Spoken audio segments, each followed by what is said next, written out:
என்ன ஆஷா பண்ணிகிட்ருக்கீங்க? இல்லை மேம், இந்த ப்ளவுஸ் நார்மல் பீப்புளும் ஸ்டிச் பண்ண முடியுமா? நார்மல் பீப்புளா?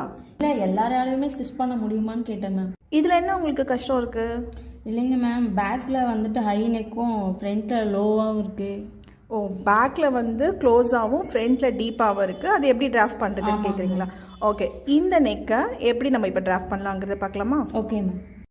இந்த ப்ளவுஸ்க்கான பேக் பேட்டர்னை எப்படி டிராஃப்ட் பண்ணலாங்கிறது பார்க்கலாம். ஃபஸ்ட்டு ஷோல்டர் லைன் வந்து ட்ரா பண்ணிக்கோங்க. அதிலிருந்து 1 inch டவுன் பண்ணிக்கோங்க ஃபார் ஷோல்டர் ஸ்லோப்காக. அங்கேருந்து ப்ளவுஸோடைய ஷோல்டர் ஸ்டாப் வித் மார்க் பண்ணிக்கோங்க, லென்த்து மார்க் பண்ணிக்கோங்க. இப்போது ஸ்லோப்பை வந்து ஜாயின் பண்ணிக்கலாம். இப்போது அந்த ஸ்லோப் மார்க் பண்ண அதோட மிட் பாயிண்ட்லேருந்து ஒரு 1லேருந்து 1.5 inch வந்து பேக்கில் நெக்கு டீப் கொடுத்துட்டு இப்போ பாக்ஸ் மாதிரி க்ரியேட் பண்ணி இப்போ நெக்கு ஷேப் வந்து ட்ரா பண்ணிக்கலாம்.